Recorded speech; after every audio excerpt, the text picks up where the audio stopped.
माननीय सर्वोच्च न्यायपालिका में जिस तरह से जो चीफ जस्टिस हैं हमारे बी गवई साहब, उनके ऊपर जिस तरह से जूता फेंका गया है। मेरी मां कहती थी कि जिसने कह दिया उसने कर दिया। जूता लगा या लगा बात ये नहीं है, लेकिन जिसने जूता फेंक दिया उसने अपना काम कर दिया।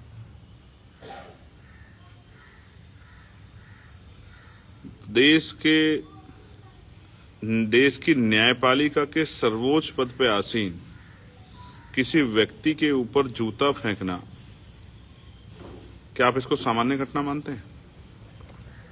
मैं आपका ध्यान आकर्षित करता हूं, बरेली उच्च आहार में किस तरह दरिंदों ने उस भाई को पीटा, हरिओम वाल्मीकि। ये किसी छिपावा नहीं। और कई बार हम देखते हैं कि हिंसा का अस्त्र जो है वो क्रोश हो जाता है। इतना अन्याय जो है, मारना, पीटना, थूक चटवाना, पेशाब करना, जूते में पेशाब भर के पिलाना, जूते में पानी भर के पिलाना। तो मैं ये समझता हूं कि हमें ये आत्मचिंतन करना चाहिए कि आज देश कहां खड़ा है। क्या इस देश में हक वंचित समाज जो है, जिसको हम बहुजन समाज कहते हैं, क्या उनके लोग सुरक्षित हैं? जब सर्वोच्च न्यायपालिका के मुख्य न्यायाधीश के ऊपर ये हमला हो सकता है, तो क्या आप और मैं या गरीब जो शेड्यूल कास्ट के लोग हैं, बैकवर्ड के लोग हैं, मुस्लिम जो लोग हैं, वो क्या सुरक्षित हैं? आपको ये समझना चाहिए और महसूस करना चाहिए। आज कई बार हमने देखा पिछड़े वर्ग के कुछ हमारे भाई बहुजन समाज के कथा कर रहे थे, उनके जो है बाल काट ले जाते हैं, उनसे माफी मंगवाई जाती है, उनका मुंडन हो जाता है। कितने ही ऐसे पिछड़े वर्ग के कथाकार हैं जिनको जो है अपमानित किया गया है, मारा पीटा गया है, मंदिरों से निकाला गया है। देश को आजाद हुए 75 साल से ज्यादा हो गए, आज भी बहुत बड़े पैमाने पे लोग अपनी सोच नहीं बदल पाए, लोग अपना तौर तरीका नहीं बदल पाए, लोग जो है अपने आप के अंदर जो है वो इंसानियत, मानवता को नहीं लेके आ पाए। उसका परिणाम है ये जो हुआ। कुछ लोग इसको कह रहे हैं कि एक जस्टिस गवई साहब ने जो है, चीफ जस्टिस गवई साहब ने एक स्टेटमेंट कोट किया था कि भाई जाइए अपने भगवान से कहिए वो इतने ताकतवर है तो खुद ही आपकी मदद कर दें। इसमें हमारे देश की मीडिया का भी बहुत बड़ा रोल है। मीडिया बहुत सारी घटनाओं को उस तरह से प्रदर्शित करती है। ये पहली बार नहीं है कि किसी जज ने किसी बात पर टिप्पणी की हो। ये जस्टिस गवई साहब वही हैं जिन्होंने वर्गीकरण का फैसला किया, वो ये उसी बैच में थे उस समय। इन्होंने ही शेड्यूल कास्ट के लोगों पे को कहा कि उनमें जो है क्रीमी लेयर होनी चाहिए, ये इन्हीं के वर्ड थे। लेकिन इस आधार पे इस देश में मैं आपको याद दिलाता हूं, अगर धार्मिकता की बात है, धार्मिक भावनाओं की बात है, तो इस देश में बाबरी मस्जिद का फैसला आया। और वो फैसला, क्योंकि अभी भी जो है इनसे पूर्व के जो चीफ जस्टिस, उस बैच के जो जज थे, उन्होंने डीवाई चंद्रचूड़, उन्होंने एक्सेप्ट किया कि उनकी भावनाएं उनके फैसले पे हावी थी।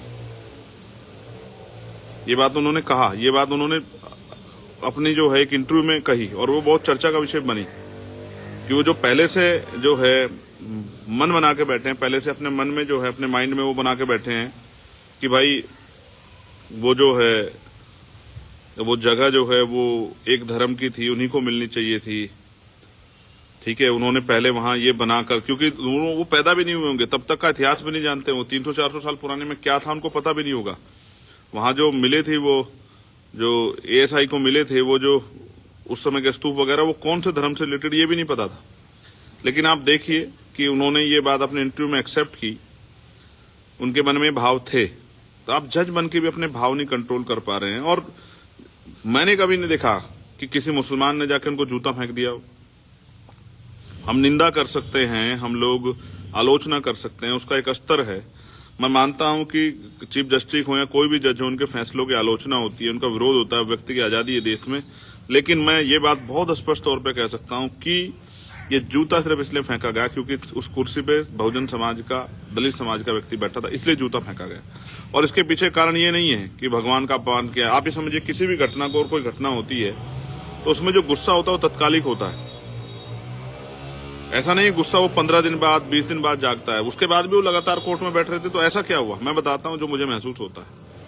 वो ये है कि जस्टिस गवई साहब ने अभी, चीफ जस्टिस गवई साहब ने अभी बरेली की घटना से पहले और मॉरिशस में जब वो बोल रहे थे तो उन्होंने कहा कि बुलडोजर का राज नहीं चलेगा, संविधान का राज चलेगा।